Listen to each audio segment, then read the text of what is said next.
Donc, si on résume, vous avez la fonction de détoxification qui est assurée par quoi? Qu'est-ce qui est dans le corps l'organe de la détoxification? Le foie. D'accord? Il n'y a que le foie qui fait ça. Détoxifier, ça veut dire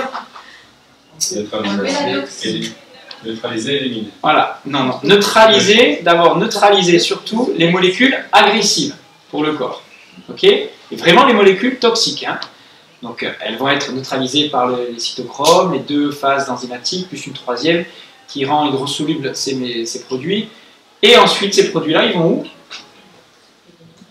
Ils sont éliminés. Par qui, par quoi? Par ce qu'on appelle les émonctoires. D'accord? Principaux émonctoires. Dans un premier temps, intestin via la bile, et ensuite le rein, hein, qui est très important pour l'élimination de l'urée, des déchets et des toxines qui ont été neutralisés dans le foie. La peau, secondairement. Et les poumons, secondairement, mais c'est surtout la peau, en second. Si on vous parle maintenant de désintoxication du corps, ça passe par une phase où il va falloir, avant d'éliminer, aller chercher les déchets. Ces déchets, on les cherche comment? Grâce à un mécanisme qu'on appelle l'autolyse, dégrader ces vieilles structures pour faire remonter les déchets et ensuite, via les émonctoires, les éliminer. D'accord? Ces déchets ne sont pas forcément des molécules hypertoxiques, ça peut être des graisses. Hein, quand vous autolysez vos propres graisses, vos tissus conjonctifs, vos tissus protéiques, c'est possible. Hein, vous allez éliminer des molécules qui n'ont pas besoin de passer via le foie pour être détoxifiées. D'accord? Par contre, ils sont ensuite brûlés, transformés en énergie, et puis certains déchets sont éliminés. Le foie n'a pas que cette fonction de détoxification. Il a plus de 500 fonctions, parmi lesquelles on a vu la métabolisation, détoxification. Qu'est-ce qu'il y a encore que vous connaissez? À quoi peut bien servir votre foie? Ah, le stockage du glycogène. Très bien. C'est aussi un organe de stockage de réserve de glycogène. Ce glycogène, il sert à quoi? Une petite réserve de sucre. À peu près combien de temps votre réserve de glycogène hépatique?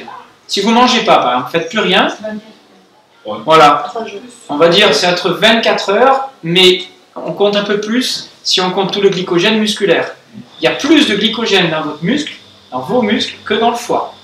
Hein? Le foie représente que 30%, 40% peut-être des réserves de glycogène, voire peut-être moins. D'accord? Donc on va dire qu'en 24 heures, même pas, votre réserve de glycogène hépatique est éliminée. Est-ce que ça veut dire que vous êtes foutu? Que vous ne pouvez plus vivre sans manger? Qu'est-ce qui va se passer à ce moment-là? Pas tout à fait. Pas tout de suite. C'est quoi qui est dégradé en premier? Les protéines. Les protéines. Pendant le deuxième jour, troisième jour, c'est les protéines. Les graisses ont commencé à être autolysées, bien sûr, mais une grande partie des protéines, de l'énergie est apportée par les protéines.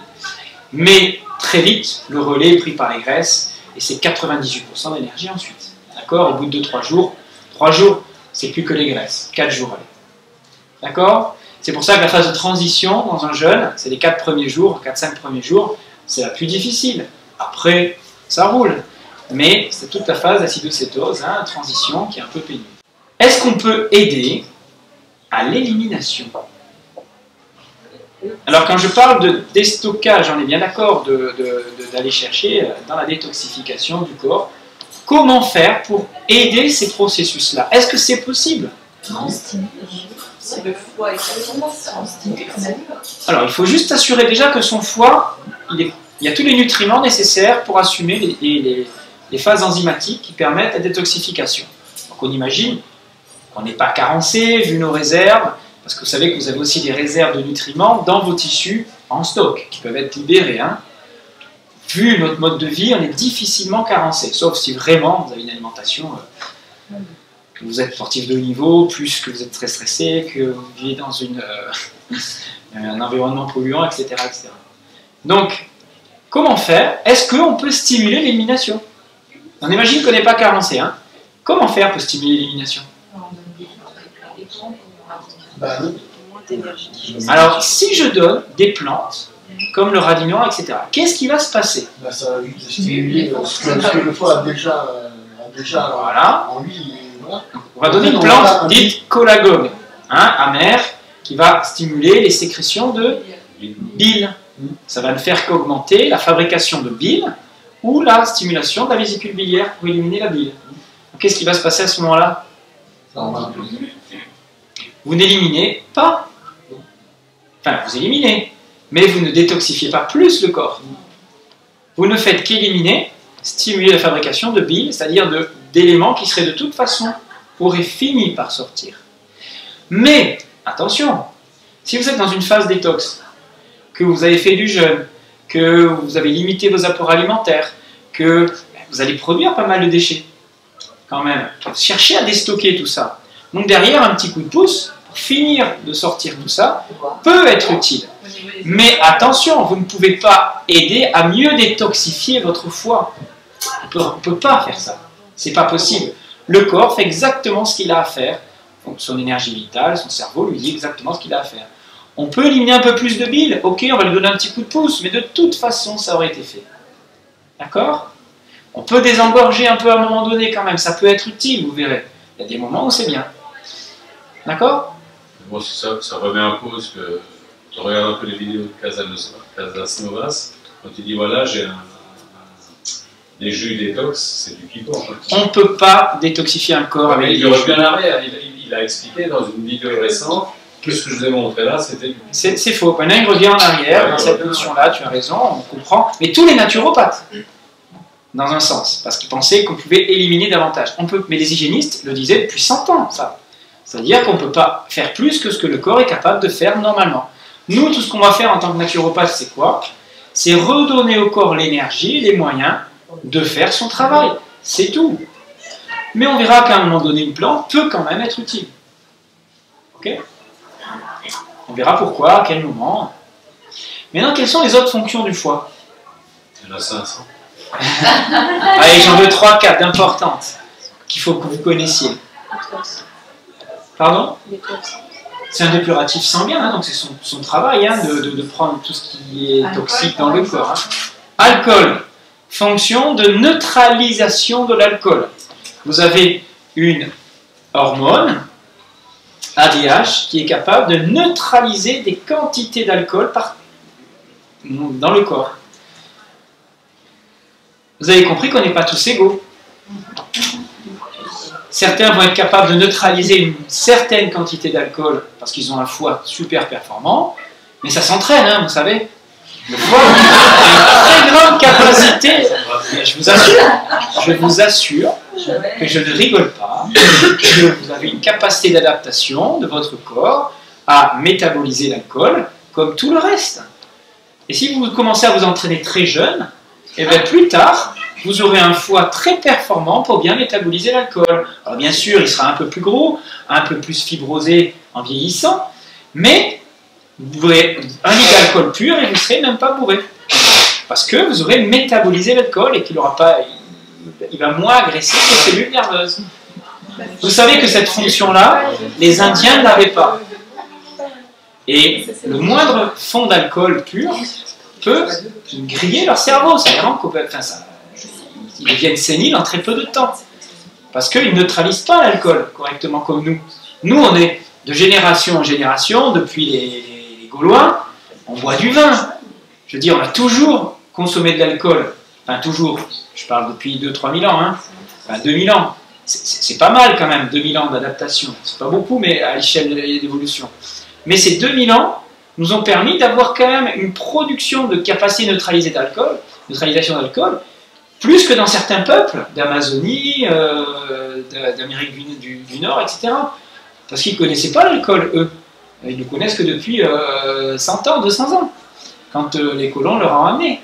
Donc eux, ils picolaient, un goutte, ils étaient complètement bourrés avec ça d'alcool, vous comprenez, c'est normal. Comme un enfant qui n'a pas une capacité qui est très faible. Eh bien, on n'a pas tous les mêmes capacités, déjà à la naissance, hein, innée, comme la puissance digestive, on n'a pas la même capacité. Donc, neutralisation de l'alcool, la bile élimine aussi du cholestérol. Mais le cholestérol n'est pas une mauvaise molécule. Le seul cholestérol que vous éliminez dans la bile, c'est pour pouvoir bien digérer les graisses, on verra, et surtout c'est le cholestérol qui est inutile, qui ne sert à rien, dont vous n'avez plus besoin, sinon l'essentiel de votre cholestérol il est recyclé sans arrêt, parce que c'est une molécule essentielle à votre organisme. Donc il y a 100 ans, quand on a découvert que la bile contenait du cholestérol, on a considéré ça comme un déchet. Mais en fait pas du tout. Il n'y a qu'une petite partie du cholestérol qui est libérée dans la bile, le reste est utilisé pour faire quoi? Est-ce que vous vous souvenez? Un transporteur. Oui. Du cerveau, c'est Mais Pour les qu'est-ce que fonctions, le cholestérol? La molécule cholestérol, pas le LDL ou le HDL. Ça c'est une autre forme de cholestérol. C'est un précurseur hormonal. Vous en avez besoin pour fabriquer votre vitamine D, pour fabriquer vos œstrogènes, votre progestérone, votre testostérone. Sans cholestérol, vous n'avez plus de libido, vous êtes stérile, vous ne bronzez plus, vous ne protégez plus votre peau, vous n'avez plus rien. Hein. C'est essentiel le cholestérol pour vivre. Hein. On le fabrique si on n'en a pas un. Si vous n'en mangez pas, vous allez en fabriquer. Et c'est votre foie qui va même le fabriquer. D'accord? 2/3 du cholestérol sont fabriqués par le foie. Et si vous mangez beaucoup de cholestérol, qu'est-ce qui va se passer? Votre foie, eh bien, il va moins en fabriquer. Donc il va économiser sa fonction. Donc vous avez tout à gagner à manger beaucoup de cholestérol. De toute façon, vous n'en assimilerez que ce dont vous avez besoin. L'intestin est capable aussi de sélectionner. Il a la capacité de sélectionner la quantité de cholestérol que vous assimilez. On le verra hein, quand on fera la nutrition. Alors, le foie fabrique aussi une molécule qu'on appelle le fibrinogène qui permet la coagulation. Il permet de détruire certaines hormones en trop, hein, les œstrogènes, tout ça, à un moment donné, il faut les neutraliser, hein, les éliminer. Il permet la régulation de la température du corps, il intervient dans la transformation et le stockage des vitamines A, D, E, K, liposolubles, etc., etc. Il a énormément de fonctions, donc il faut l'entretenir. Et pour l'entretenir, il ne faut pas l'agresser avec des neutralisations d'alcool, des digestions, du travail où il a besoin de beaucoup fabriquer de bile. De temps en temps, une petite stimulation, c'est bien, mais à terme, ça peut le fatiguer un petit peu. Donc on va surtout économiser sa fonction de détoxification et de digestion, et de métabolisation des aliments.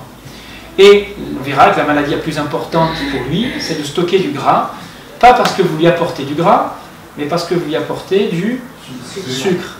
Voilà. Parce que le gras, ça n'a jamais fait grossir un foie, hein, sauf les graisses trans. Il n'y a qu'une variété de graisse qui fait ça, qui est métabolisée au niveau du foie. Mais on le reverra bien tout ça quand on fera les maladies métaboliques, hein, ceux qui n'ont pas fait. Alors comment on sait qu'un foie peut être un petit peu déficient? Comment on sait qu'il y a une petite insuffisance hépatique? Vous savez, c'est à la mode. Oh, c'est ton foie. Et tous les naturopathes, ils trouvent toujours une petite déficience hépatique. Comment on sait qu'un foie, il fonctionne moins bien? Par exemple, si les gens ont du mal à digérer le gras, on peut Ouais. supposer qu'il n'y a pas assez de bile. Ouais, c'est juste. Alors c'est peut-être pas le foie là. Ouais. Ça peut être juste la vésicule biliaire pour laquelle son action est insuffisante. Ça peut être juste une énergie digestive qui est faible. Mais ça peut être effectivement le foie qui ne fabrique, qui n'est pas assez, on va dire, qui n'est pas assez stimulé pour fabriquer de la bile. Hein, voilà. La puissance digestive, la puissance biliaire n'est pas suffisante. Mais ça va être plus clair. Alors, ça c'est les signes, effectivement. Alors ça se traduirait plutôt par quoi ça? S'il n'y avait pas assez de bile. La bile est en fait une... Non, c'est déjà l'inverse. La bile, c'est une substance qui est laxative. Donc, plutôt de la constipation. Donc, la constipation peut être aussi le signe d'une petite insuffisance hépatique. Attention, je parle d'une constipation passagère ou légère, pas un rectum amorphe, ou voilà, une vraie pathologie de constipation chronique. Hein.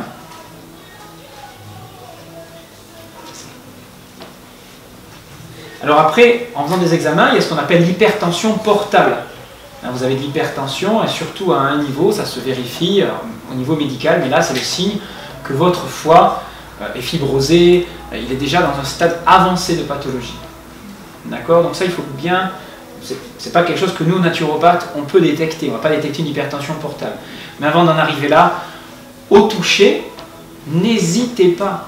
Un foie qui est gras, il peut être douloureux, qui est gros, et au palpé, on a du mal à rentrer dedans. Il y a ce qu'on appelle un ventre de bois, une résistance. Donc quand vous faites votre bilan vital, on touche ici, on a dit ce matin pour le réflexe l'estomac, et ici pour le foie. Il faut que je m'arrête. Hein. Et les yeux jaunes, ça Alors les yeux jaunes, effectivement, ça veut dire quoi? C'est la jaunisse en fait. Hein. Ça veut dire quoi? Que la vie elle est mal. Voilà, en fait normalement, le foie neutralise la bilirubine. D'accord? La bilirubine, pardon, c'est l'hémoglobine, le fer, qui est dégradé et qui normalement est éliminé dans la bile. Mais si vous avez par exemple un blocage au niveau hépatique, une hépatite, ou une vésicule qui n'élimine pas parce qu'il y a aussi les voies biliaires qui sont bloquées, cette bile, elle va diffuser dans le sang et vous allez avoir la peau qui va jaunir et le fond de l'œil qui va jaunir. D'accord? Donc c'est de la bilirubine, c'est-à-dire de l'hémoglobine qui normalement est éliminée dans la bile, qui va passer dans le sang. Ok, mais on va le voir tout à l'heure, ça, hein, cette pathologie. Parce qu'en fait, c'est de l'hépatite, hein, c'est l'insuffisance hépatique. Mais pour nous, ça sera surtout des difficultés à digérer les graisses, le vrai signe d'une insuffisance hépatique. Et après, bon, à neutraliser tout le reste, hein.